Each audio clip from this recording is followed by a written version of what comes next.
Bon man maa ngi liggéey ah. Diop. oui. tey gisuma ne benn yoon nga julli. man dama bëgg waar wala lan yow sama julli ngay toppatoo yow laay julli wala yàlla laay julli ni ngeen di def di jaxase nit ñi ak suñu borom ak yàlla franchement hein yow yaa sob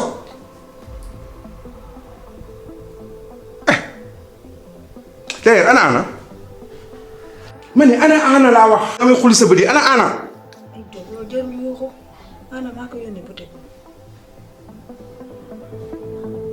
xaaral ma wàcc waaw waaw c'est ça.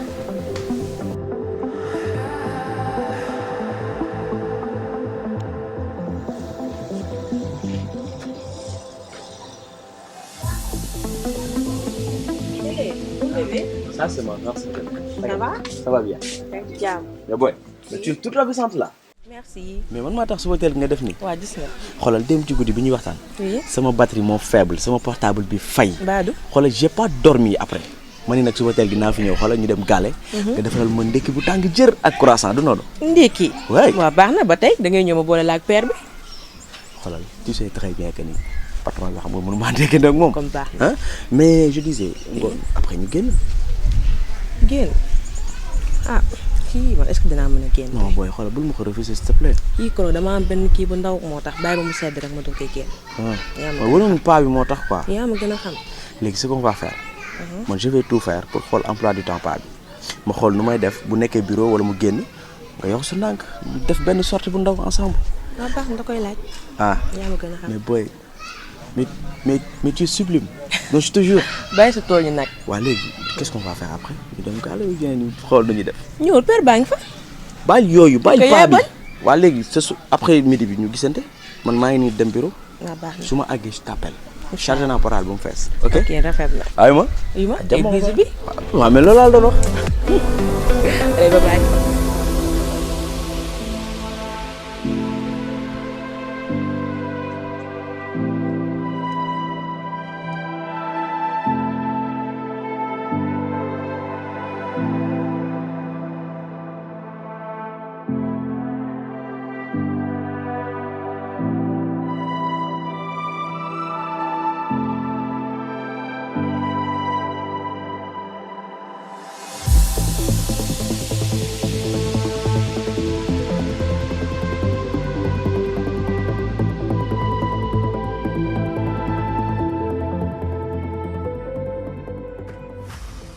waaw tonton. waaw tonton nag maa ngi jégalu quoi. Diop jégal naa maa ngi jégalu bu baax a baax tonton. jégal bu naa baax maa ngi jégalu bu baax. ndax man li ma war ci yow mooy chaque jour ma lay nemmeeku. dëgg la. bu ma sañoon wax dëgg yàlla Fall chaque jour ma jaar fi seet la noo def. mais umpale woon ni bi ma ñibbisee ba léegi dama nekk di ci sama entreprise boobu moom moo bëgg a taxawal. waaw bëgg muy benn site d'information bëgg naa sax nga defal ma ci ay ñaan. incha allah waaw donc ci laa nekk waaw parce que xam nga donc boo demee ba jëm jamono aussi ñibbisi say mbokk dafay baax. ñëw toog ci say biir mbokk liggéey fa tamit moo tax xam nga mun maa toog noonu rek. moo tax li ma fa jotoon a dajale li ma fa jotoon a liggéey as tuut tonton moom laa indaale wax dëgg yàlla fas yéene ci liggéey ci entreprise boobu ma la wax léegi. bëgg na nga defal ma ci ñaan yu baax tonton. lii rek moo tax te nag xam nga Sénégal moom c'est compliqué kayit yeeg toppatoo affaire yi. waaw moo tax ça me prend beaucoup de temps. wax dëgg yàlla moo tax ni nga ma waroon gisee doo ma ko gis. mais sama xol toujours ak sama xel mi ngi ci yow. waaw moom vraiment man la ci jégalu bu baax tonton man la ci jégalu bu baax man la ci jégalu Fall. alhamdulilah waaw loolu am solo la wax dëgg yàlla am solo la man li ma problème bi ma amoon lépp mooy ñàkk laa gis ñàkk laa dégg.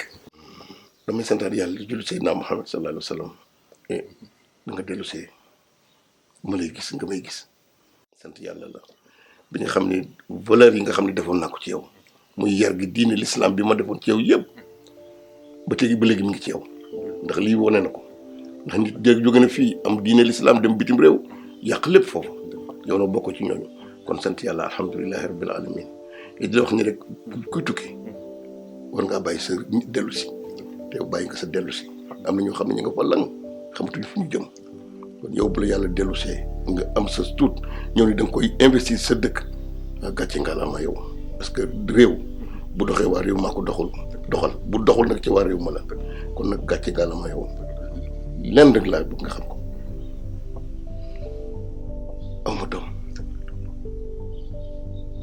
yàlla dénk ma ko jox na ma teraanga bu ne mais joxuma doom yow yaay sama doom yaay sama lépp sama deret bi sax su ma sañee ma ni sama deret sax yow la kon li ma def ci yow yëpp valeur yi ma inculqué ci yow lépp na ma ko jàppal sa diine sa lislaam te bu fàtte bu mukk di julli di ñaan koo tane dimbali ko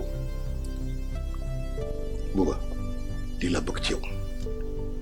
wax yëpp dégg naa ko li nga wax yëpp dégg naa ko yar googu nga ma wax li nga wax nii noonu la demee te li ma nekk fële yëpp wax dëgg yàlla ni nga ma yoree noonu valeur yi nga ma jàngal loolu laa dem jëm topp te sax xam naa ni tonton am na loo dégg mais bëgg bi ñu ma bëgg tax na sax xëy na sax bëggoo ma koy laaj mais xëy na ëpp la woon ni fem ba ma nekk ay tugal amoon naa fay tolof ma nekkoon fa loolu ñu wax kaso wante nag ma ci dala sa xel ndax wax dëgg yàlla def ma ci woon dara ndax valeur yi nga wax ni jàppalante dimbale sa morom moo ma dal ba ma fa demee sama mbokk Sénégal yi fa nekk toujours pour jàppale rek moom ci koo xam dama ko héberger dama ko héberger nag tonton ndekete moom ci suuf day def naka su dul noonu maanaam day jaay loolu ñu naan drogue te tonton xam nga ñoom seen policier dañoo xarañ loolu sax lool të benn bés daal lañ toog rek ñu ñëw ca kër ga malheureusement ñu fekk ma fa man xamoo ci woon dara jour boobu laa xam loolu yëpp ñu ñëw noonu nañ ko jëlaale ma ci lu leer dañ lay yóbbu tonton lii rek moo waraloon sama tolof boobu xam naa nag Sénégal fi moom dañ koy dégg di yokk ak lu ne ku nekk wax ku nekk di ci kii xam naa ne amoon nga ci loolu ci naqari lool mais tonton ma ci dalal sa xel te la xamal ne nii la demee ni ma la ko expliqué leneen lu la ci wax amu ca lii rek moo ko waral moo tax ma ne naa la ko wax benn yoon parce que xam naa ni bëgg nga ma bëgg goo xam ne xëy na sax bëggoo ma ciy wax dara rek la demee te ma mu leneen buuba wallahi kenn waxuma lii buuba xoolal le contraire ci li ma wax lañ ma wax nit lu tax mu soxor lu tax sénégalais soxor man damay jaar ci digg bu lu tax sénégalais soxor yow sa moromu ndawle bu ko yàlla ñun ba ñuy juddu kenn fekkul sa juddu morom yàlla moo ñu defar ku nekk mu wër sa gël la mais lu pourquoi ñu soxor lu sa morom am nga ni du dem lu tax aljamaatu rahma mbooloo yërmande yàlla loolu la ñu soxla Sénégal ni mu jëkk ci dem waaye billaay du dem ndax xol yu bon yi xol yu tàng yu bon yi kenn yéenewu sa morom dara lu tax man li lu ne lañ ma wax ñaawte bu ne lañ ma wax ne moom nga fa doon def moo tax jàpp la tëj la. te nii rek la demee ni ma la ko waxee nii rek tonton la demee te mu neneen nag. waaye buñ la séddee ci gaalu xaj buñ fexe bu fekk la. buñ la ci fekk jamais de la. yarewoo ma ko doon ma ci fekk. jërëjëf may dellu si waat di wax ni valeur yi rek valeur yooyu moom inculqué sa bopp rek incha allah doo daanu doo jeng incha allah rabbi te maa ngi sa gannaaw fu mu laajte ñaan maa ngi sa gannaaw bu laajee leneen lu ñaan sax maa ngi sa gannaaw incha allah rabbi. jërëjëf kontaan naa te xamoon naa ne tamit nii la waxtaan bi di demee li ci nekk rek xam na ni comme ni ma ramay dellu di la jéglu ndax temps dafa manqué. dëgg la mais xam naa ne dinaa fi dellu si waat. incha allah mais mën na am ma bañ a am jot. te bu mais boobaa tamit dinaa la yónnee ndaw tonton. incha allah dégg nga nga pas problème yow nee naa la yow du xaalis du dara xam nga lu mu bëgg doom ci ngeen doon ci man yow foo dee ma dee fa billahi la ilaha illa allah maa la bëgg sama bopp wallahi amul benn problème ma ni yow daal fu sa xel nekk rek sa papa nekk ci rek demal incha allah sama ñaan ngi sa gannaaw jërëjëf tonton incha allah loolu ko def ni da nga waaye doo yéen ak man sax man dama tonton affaire ak may xaar mais comme ni ma la wax rek dinaa jaar wala ma yónnee la daw baax na incha allah incha allah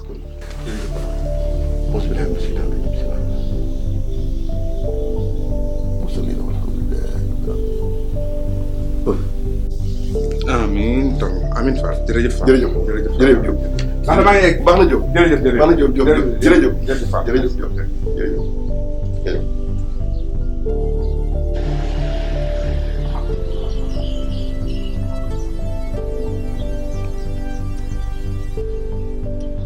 Bouba.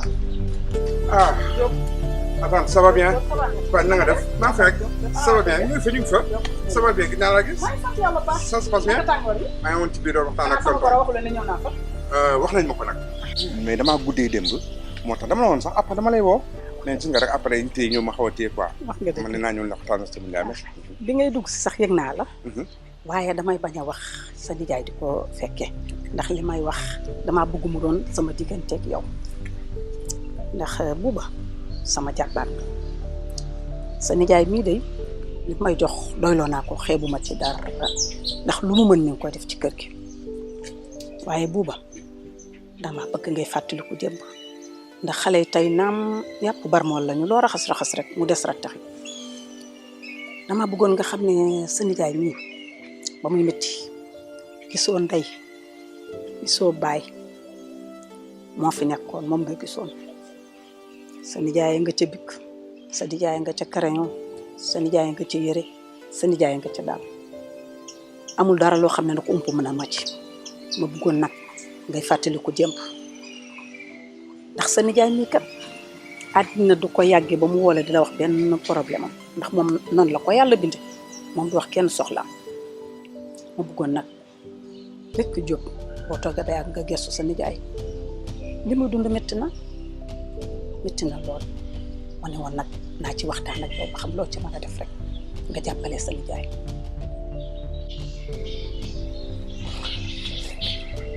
Umpaañ li nga wax dégg naa ko sama digganteeg sama nijaay li nga wax dëgg la dara ump la ci diir li ma nekk Europe moo tax sama xel mosul jóg ci moom fas yéene ma lekk dara bàyyi ko d'ailleurs sax loolu di nga ci xam dara fii quelques jours rek du yàggatul mais nag Umpaañ bëgg naa waxtaan tuuti xam nga yi ngay may wax nii ay moo la defal lii ay moo la man gëwuma yoon parce que nit soo ko yaree faaw nga def ci moom mais yéen Sénégal fii da ngeen yaakaar ni bu ngeen jàppee nit yar ko mu nekk sa doom wala mu nekk keneen mais li ngay def ci moom investissement la c'est-à-dire que suba def da ngeen di xaar mu delloo leen ko mais loolu soriwuma ci dine mais dina sax waxu ko bon sens sax waxu ko mais nit ki soo ko yaree faaw nga def ci moom bokk na ci li tardé Sénégal la lu ngeen di def rek am na yaa un intérêt caché derrière comme fekkee ni sama nijaay bi may yoree di def loolu ci man dafa am lu mu doon xaar ci man wóor na ma ne xaarul dara tamit loolu yow yaa koy wax bàyyi leen seen esprit yooyu Umpaañ lu ma war sama nijaay xam naa ko te danaa ko def mais du seen wax yi mooy tax parce que li ngeen di gisee nii man je comprends pas ce pays là lii bokk na ci li ñu tardeel seen esprit bi ngay laqatu di xaar sama nijaay di génn di ma carte mbedd ci diggu kër gi di wax ak man comme ça sama nijaay santu la lii il ne fonctionne pas comme ça yow yaay fonctionner noonu parce que vous êtes là surtout vous les Sénégalaises là chaque jour yéen a ngi xool ah mais non c'est pas comme ça sama nijaay yar bi ma yar yàllaa ko tudd parce que dama comme li nga ko waxee damaa teel a ñàkk sama waajur mais moom la waroon moo tax mu def ko bàyyi leen seen esprit man encore man gëwuma yooyu moom sax bu ma ko waxati que c'est la dernière fois li ma war xam naa ko li ma ci war a def xam naa ko dinaa ko def Sénégal lii moo leen tardeel ah ay détails yi ngeen nekk fi wax ah mais je ne comprends pas ce pays là moo tax man vraiment Afrique jaaxal na ma quoi ah li ngeen def tardeel dëkk bi tardeel seen bopp tardeel ñëpp quoi man daal ça va pas. wax nga dëgg sax Diop maa ko def sax man mi fekk ki àddina cëpp baax ki nga xam ne yëfër la àddina da koo këf may taxaw di wax ak moom waaye bu ca dalatul doy ndax man mii maa tooñ sama bopp bu ci dalatul rek dina doy bu soobee yàlla.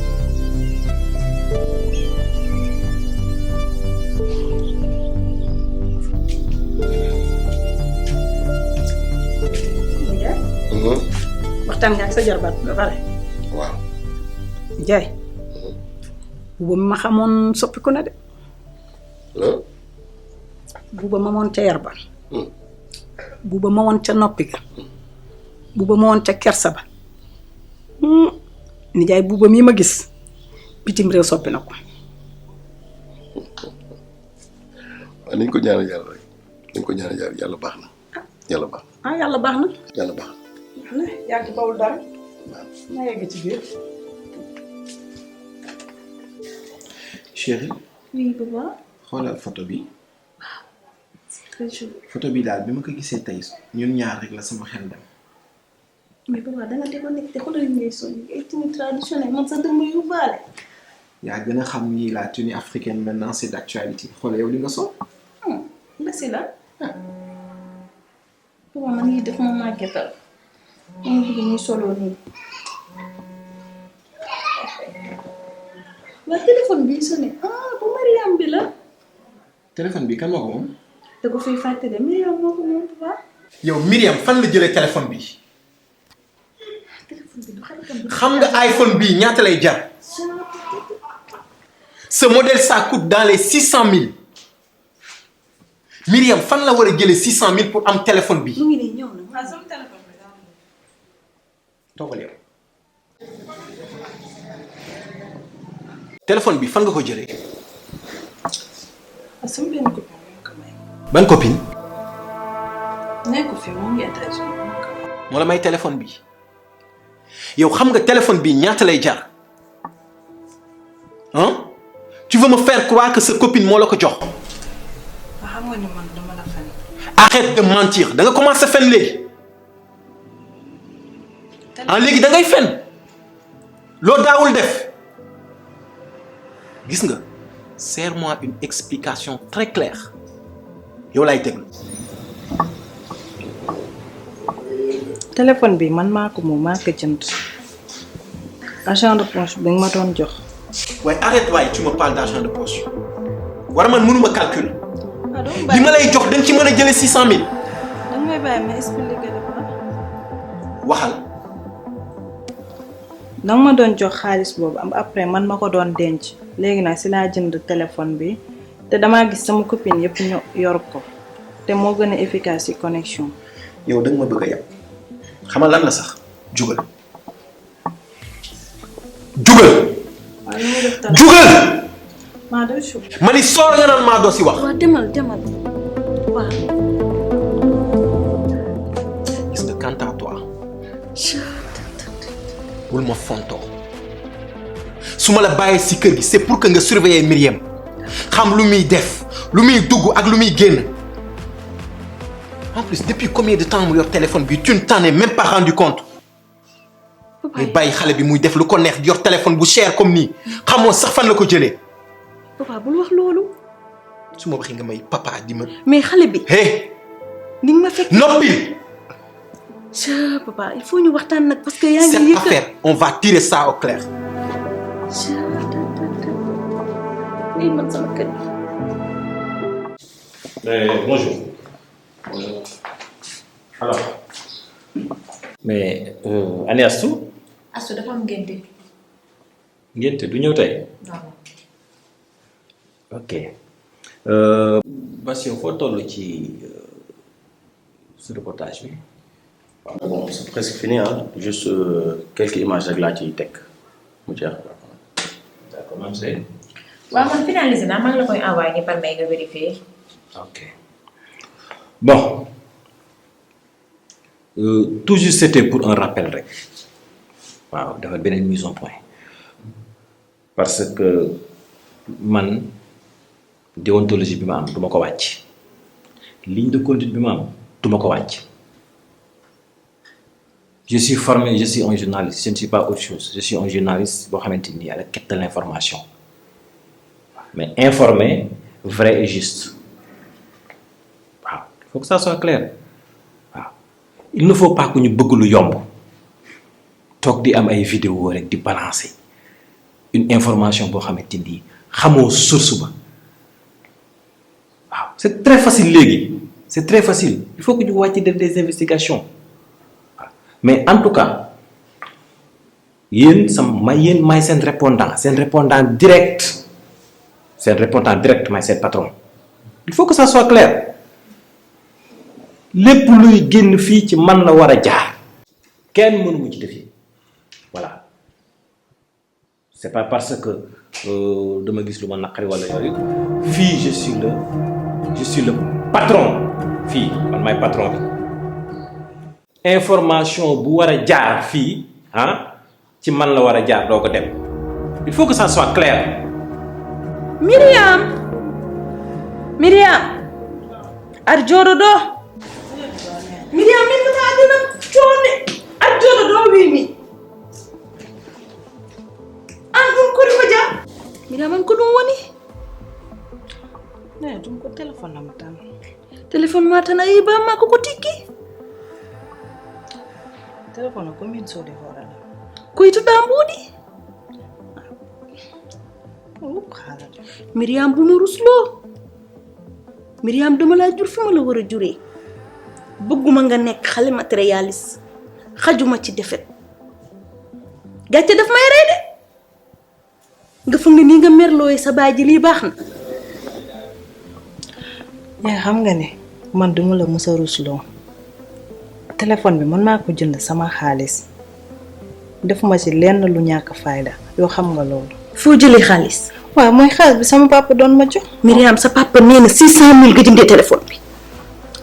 sama papa day wax rek xam nga ne téléphone boobu jarul 600 000. en tout cas bu fekkente ni jëndee woo ko ci alal ju lew man dig ma duggal kaso ba amul dugg ndax sa baay il m'a respecté. ginnaaw nga roy ci man de tey laa màggat de nekkoon naa disket bëgguma xale bu matérialiste bëgg a juddoo ba tey lu ma mën maa ngi koy def ci say étude di la jàppale waaye miin mi xajaanee gàcce de miin ko mi xaal pulaar bii boo na nga yokk jom góorgóorlu te fexe noo neexoo weeg sa baay. nee na mi femme elle a problème. man duma sëy sama sëy bii ba jur doom ji am 18 ans 19 ans di ko tas ci ñàkk fayda duma ko matali. waaw waxal ak moom rek mu delloo ma sama téléphone. bëgg naa nag nga moytuma bëgguma kenn ku ñu dégg. sensationnel bi jël leen ko teg ko fële. vous êtes jeune vous êtes appelé ci yeneen challenge. j'ai confiance en vous mais daal li ma leen wax jàppale leen ma ci loolu pour que mu bañ a am benn malentendu sama diggante ak yéen voilà parce que après soit ngeen rendre ko compte wala man après dinaa ko rendre compte j'ai confiance en vous et vraiment nañu liggéey daal bu ñu bañee am problème parce que il faut faire très attention aussi informer loo xamante ni nii du dëgg ay poursuite mën na ci am donc gën leen a jàpp bu ngeen liggéeyee vous allez voir les résultats voilà donc loolu laa ne woon naa ko partager ak yéen.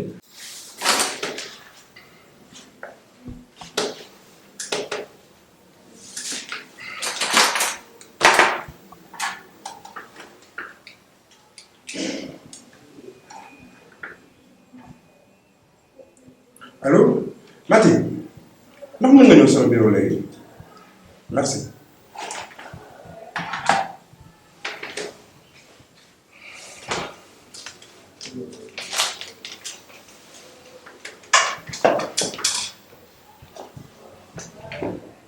Démission.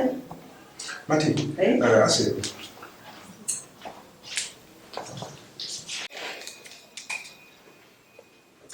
Voilà, tout à l'heure, est-ce que Massar tenait une réunion, n'est-ce pas? Oui, bien sûr. Il a terminé? Oui.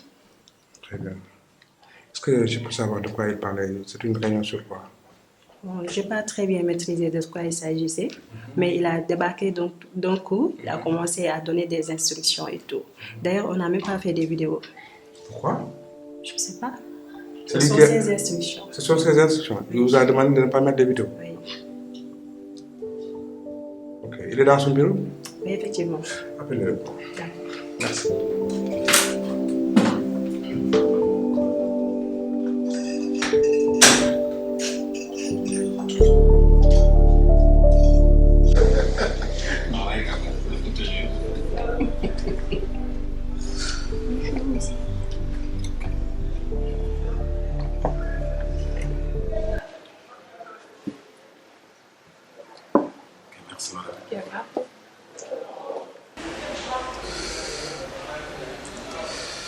Maram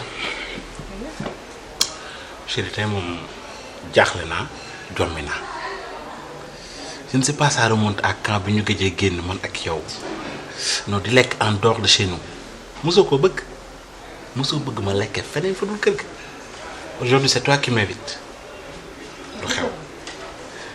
boo gisee dara rek nga xam ne dara tax man yow lépp lu lay bëggal rek saa bu ma xëyee dama ciy nekk te lii da cee baax des fois ñu génn doxantu waxtaan loolu la rek. nag may baab de. baab yàlla tere duma la ma sa baab. dara la xasoon ci ginnaaw maa invité rek. invité la ñu toog waxtaan. xam nga yow chaque jour rek nga jommalante mag say fem. ah gis nga. chaque jour may gën di la nopp te doo bàyyi ci li ngay nekk. ah bëgg samay point yokku ndax saa su ne may nekk ci loolu. boucler nga say point.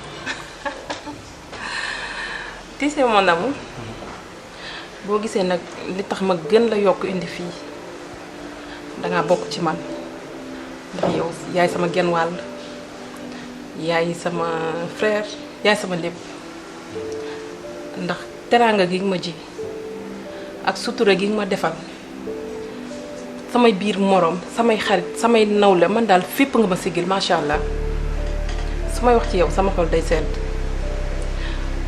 moo tax tey jii may indi la fii pour ñu waxtaan li ma bëgg ñu waxtaanee ko nag lu dul lenn loolu ci maire bi laa bëgg a poser candidat. candidat. aux élections locales. gis nga. c'est quoi chérie man maa lay remercier parce que ma la takkee ba léegi mosoo changé d'un iota dëgg la mënoon naa ma lay jël soxna mais bi ñu demee ba sama état financier xaw a tagga témbe yàlla dogal nga am ay conditions financières yu baax mënoon nga maa wan ni vraiment jigéen nga mënal nga sa bopp mosoo ma ko wan taxaw nga ma fi ma war a taxawu yaa ngi may sagal ci sama biir moroom kenn xamul sama ñàkk kenn xamul sama am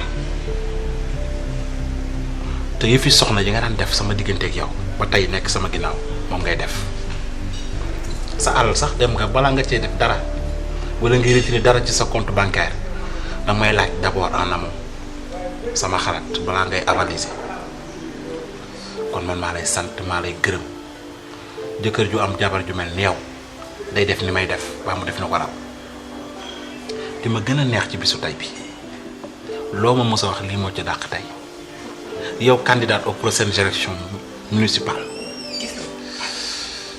bébé dinaa la jàppale dinaa nekk sa ginnaaw dinaa nekk sa kanam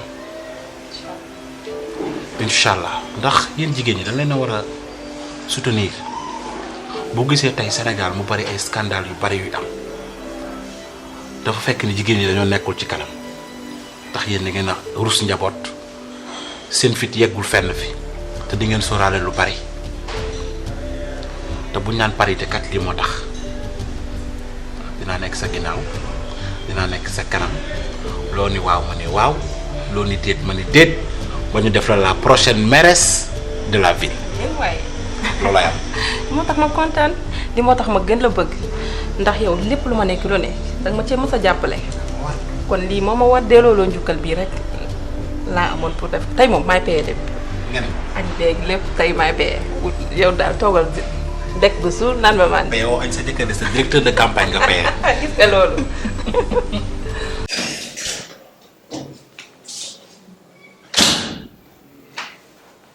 D'accord. Ça va bien? Ça va bien. Ça va. Massar vraiment maa la wol woon du bëggoon rek di waxtaan tuuti quoi.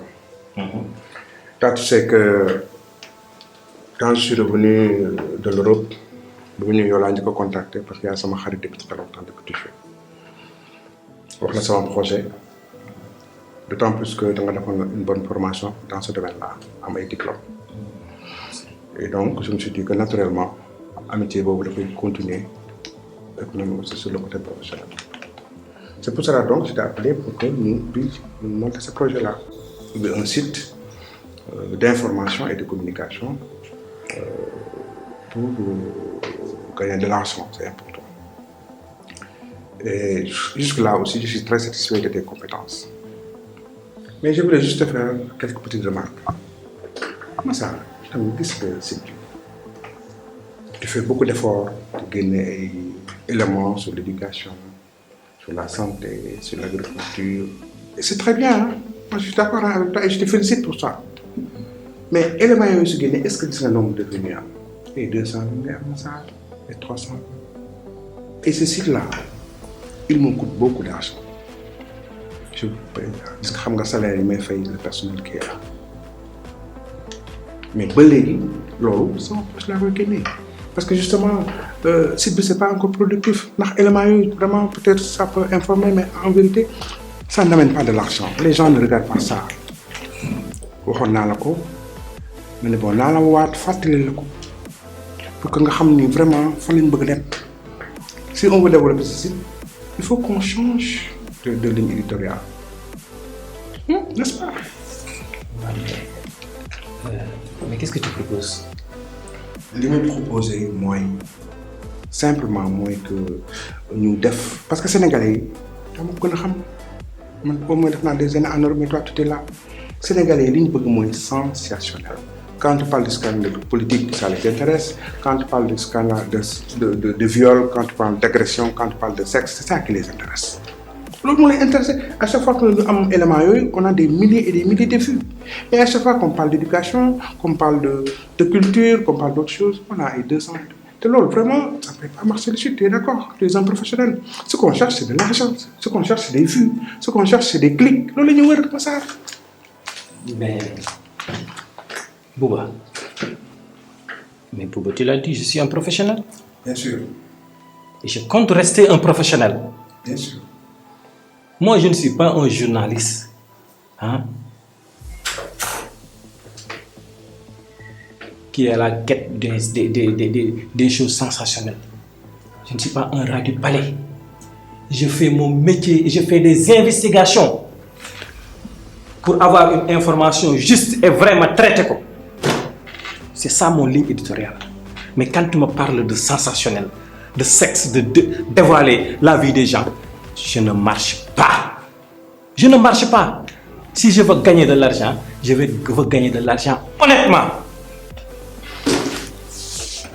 Dégg naa ni nga wax mais ba léegi yaa ngi dëgër bopp tu sais su ma la toppee ce qui risque de se passer on va tous aller au chômage. yow fii laa la fekk Massar faut pas oublier ça ngay chômer malgré ton diplôme wur nga liggéey fu ne amoo ko man maa la woo dugal bi sama entreprise dugal la ci comme man def loolu la. Et moi, ces gens-là, je les paye. Toi, je te paye un salaire. Faut demander ben site, mais ça, c'est pour que nous fassions ce que je veux. Moi, c'est intérêt parce que ce que je veux, c'est qu'on gagne de l'argent. Et on ne peut pas gagner de l'argent en cherchant, en sortant des papiers sur l'éducation, sur la santé, sur l'agriculture. Sénégalais, beaucoup de gens, Sénégalais, beaucoup moins, c'est du sensationnel. Tu n'as pas compris ça, Belé? Tu dois revenir sur terre. Tu dois revenir sur terre. Si tu dis que j'ai cherché du travail partout, c'est pas vrai. Ah oui. J'avais des propositions. J'ai accepté ce boulot parce qu'on est des amis. Et tu n'avais pas développé cette thèse-là pour me dire. En tout cas, ce que je te dis, moi, c'est pas toi qui va me dévier. Hein? Qui se me ligne, me dit. Ça va. Yow wax ak yow jot na nga xam ni fii maa ko moom tu suis ce que je dis ou bien nga xam lay def c'est pas possible quand même dans ce pays là on peut travailler même les gens en qui tu fais confiance ils te trahissent c'est pas possible quoi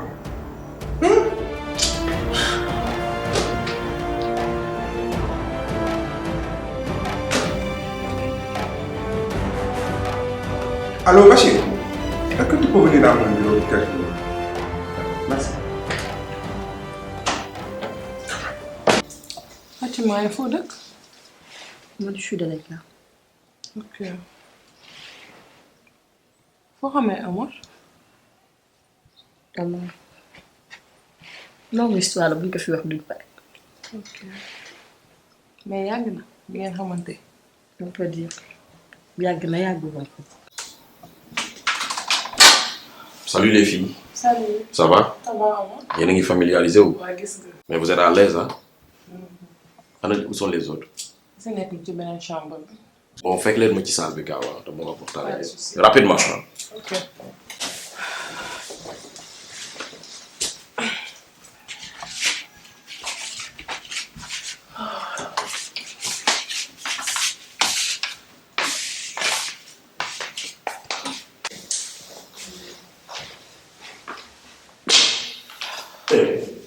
Booy yéen a ngi xam mais matelas bi am na confort ah.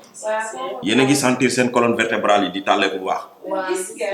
ok nice kon mais ñëw leen ci salon bi rapidement dama leen soxla quoi. oui.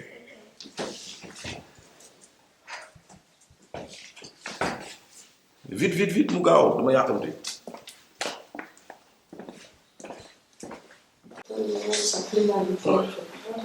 Allez-y. Mettez-vous à l'aise.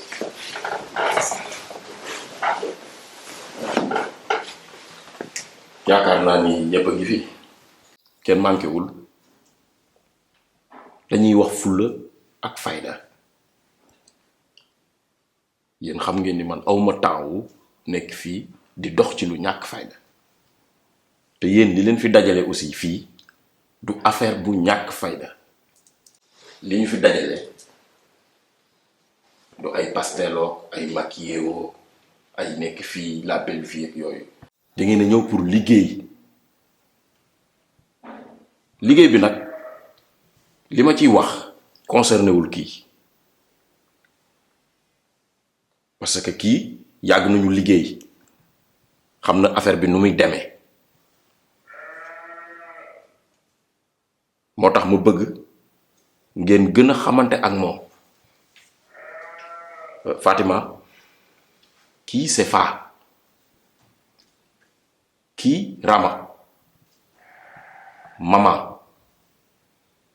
foog ngeen di xamante ngeen di waxtaan pour ngeen am yéen ñëpp benn équilibre mais nag li ma bëgg ngeen retenir ko mooy képp kun fi jox mission na nga ko dox ni nga ko war a doxe te mu ànd ak noppi parce que liggéey bi dafa laaj discrétion li ngeen bëgg yépp defal nañ leen ko desenul leen dara gis ngeen fi leen dugal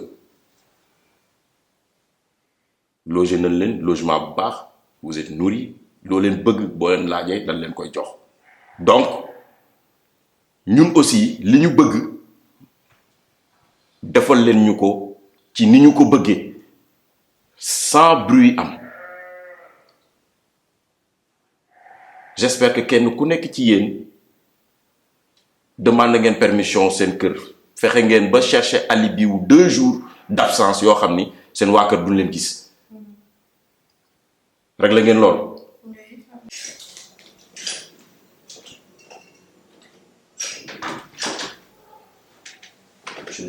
Ah, Bachir, assieds-toi. Voilà, donc,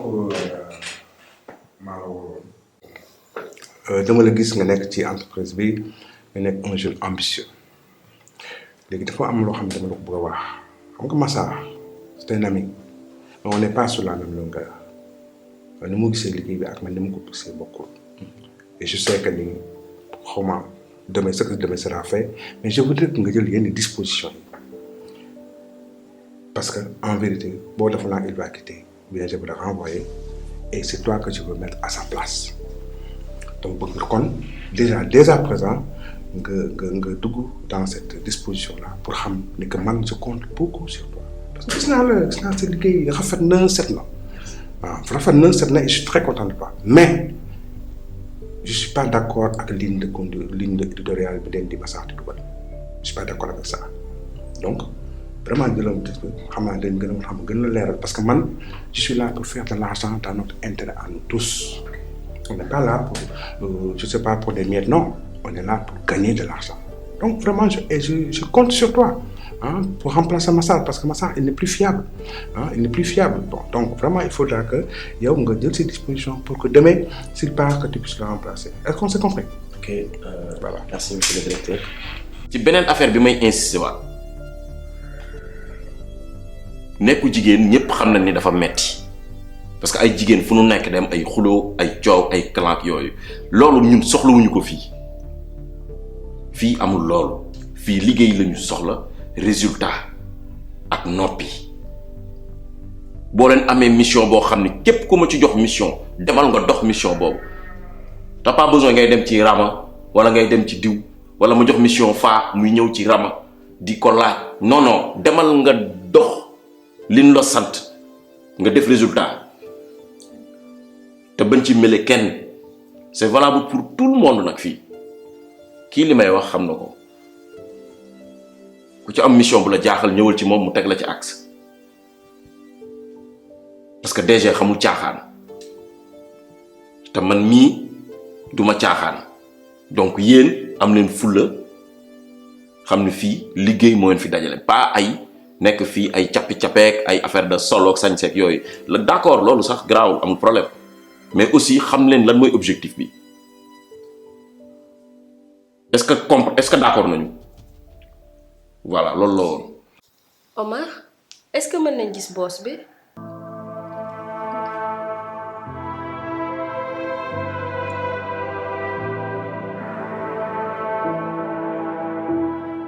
mais man je vois aucun problème gisuma benn problème entre ñun ak tonton Massar bon bu fekkee da ngeen am problème tamit et puis bon mi ngi teg dans de très bonnes conditions mi ngi liggéeyloo bon te mi ngi apprécier je vois que ni c'est pas la peine xawma sax je sais pas quoi dire. Oh Bachir dama la bëgg a fàttali benn affaire c'est vrai que tu es compétent yëpp. Mais toi, journaliste, Bachir, à mon diplôme,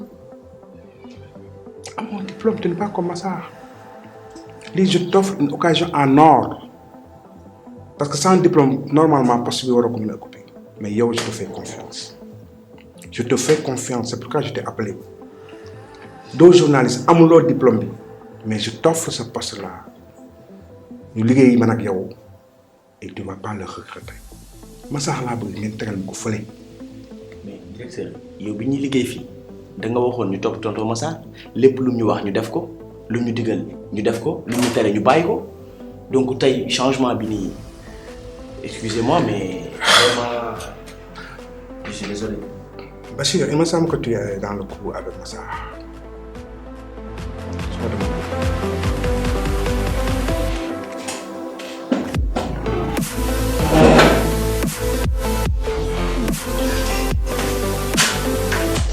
C'est Massar influencé na gosse yëpp quoi comme li ma toog yëpp bàyyi ko je lui fais confiance mi ngi defal lavage de cerveau mes employés. gis nga yow xamul lu ma lay xamal dama bëgg nga liggéey te nga bar laaj bi ak wax ji ak jéem a gis boos ak jéem koo lijjanti loolu c'est pas ton problème li la sant def ko. boss boobu man mii di liggéey ak moom sax jéemuma lijjanti qu'est-ce qu'il est mission la may jox ma def ko yow nag booy jéem a lijjanti pour gis boss bi wala ngay jéem a xool derrière cette histoire qu'est-ce qui se cache derrière tout cela boo koy jéem a xool yow gis nga bis boobu ngay jéem a lijjanti lool keroog ngay mujjee dund ci kaw suuf.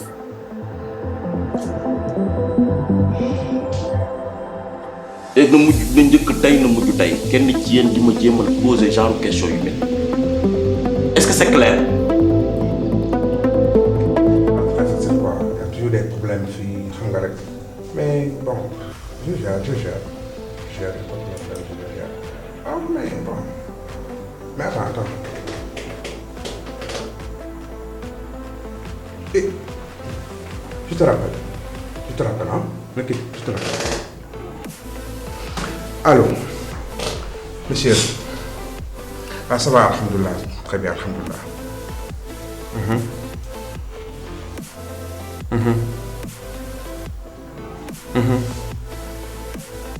J'ai compris, mais vraiment je voudrais te rassurer kooku ndaw sax xam naa ko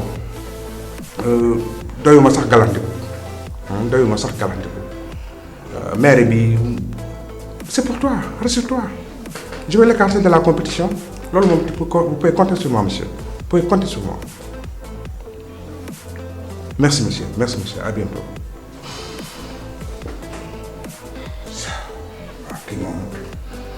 Ça, c'est mon domaine, ça, je règle ça.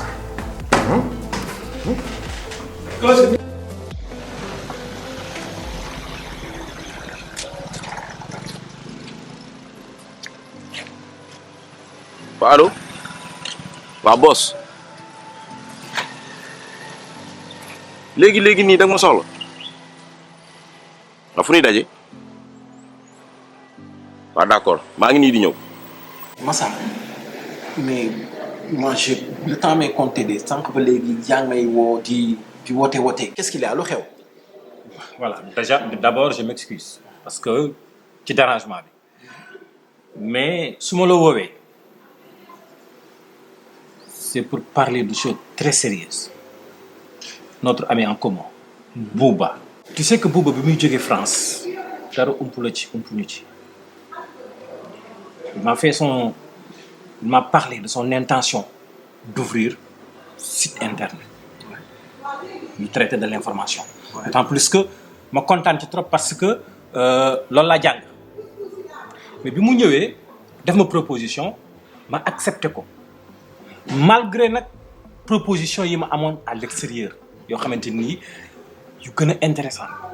Mais je me suis dit que ni benn mi ngi ñëw pour investir. Deuxièmement, on est des amis. Donc, ma jàppale ko moo gën ma dem feneen. Mais depuis un certain temps, je suis très déçu. Voilà. Non, parce que Bouba, orientation bi mu jox site bi, ligne éditoriale bi, non. Ça, je ne l'accepte pas. Parce que moi, jàngiwuma am sama diplôme nekk un journaliste qualifié pour verser dans le sensationnel des faits divers non jànguma loolu te moom loolu la jël teg ko fii.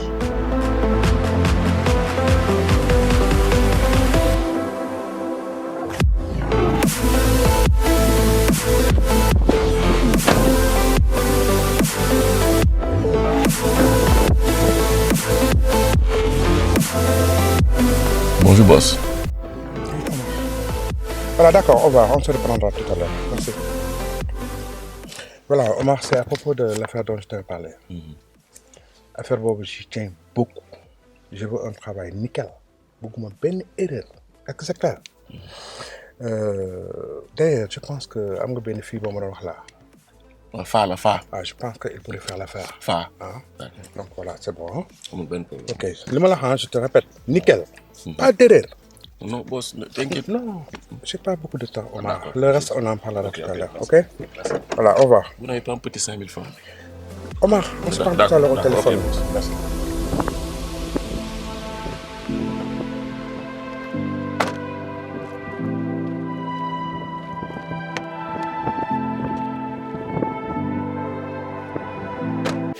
Ligne éditoriale bi nga xamante ne nii moom la bëgg a imposer site bi man je ne marche pas non je ne marche pas. Non Massara arrête. Bouba li mu war a def na ko comme tu l'as si bien dit suñu xarit la c'est notre ami d'enfance en commun bàyyi na fële Europe jël ay moyens indi ñëw teg ko sur la table pour ñu liggéey ensemble muy beneen bi jël na la teg la ci wetam loolu aussi lu mu waroon def na ko moo gën mu doon jëm jëli keneen gis nga Massar tu ne peux pas être le gendarme du peuple à chaque fois ton problème c'est ça. Quant à la ligne éditoriale vous savez Massar les Sénégalais sont friands de sensations noonu nga mën a def pour accrocher l'audience et puis nga am ñu lay suivre sinon kenn du la xool kenn du la déglu s'agissant aussi des investissements mais dafa am ay charges yu nekk ci kaw. Il y a le personnel, il y a la location, il y a les fiscs et tout. Mu war ko fay donc il faut mu am lu mu defee rebondissement de son investissement quand même. C'est le minimum possible. Oui, sans gel. Mais xam nga nan ngay def non attends. Su fekkee mënoo adhérer ci ligne éditoriale boobu noonu wala ni muy liggéeyee mais rends ta démission comme ni nga ko yàgg def parce que yow loolu tu es habitué des faits. Démissionner voilà. Gis nga cette information même que tu parles ça dépend juste de l'angle de traitement de l'information que mu doon fait divers que autre yaa ma ko gën a xam parce que moom nga jàng xam nga bu baax li ma lay wax ànd ci wala bon voilà nga xam looy def.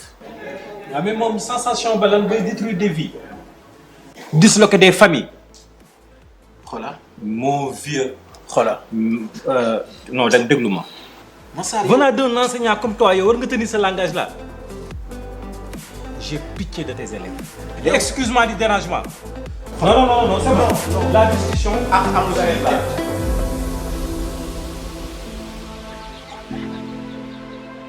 Allo Fa mais maa ngi ci suuf wàccal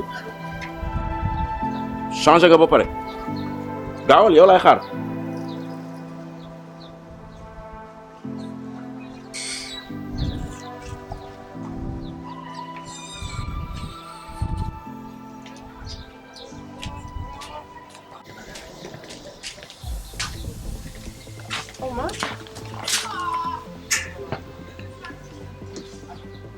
gis nga lii nii mooy sa première mission